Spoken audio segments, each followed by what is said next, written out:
Posu or bus.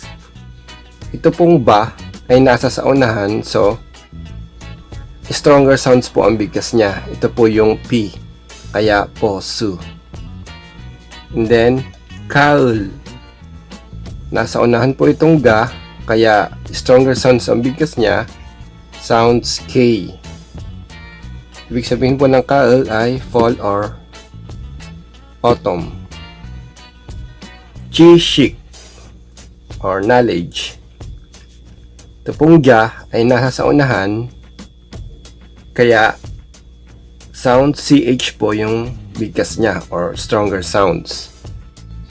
Napansin nyo po na sa pinag-aralan natin dati, itong shik sounds ay SH sound. Sabi ko nga po, pag yung sa ay katabi ng E ay SH sounds.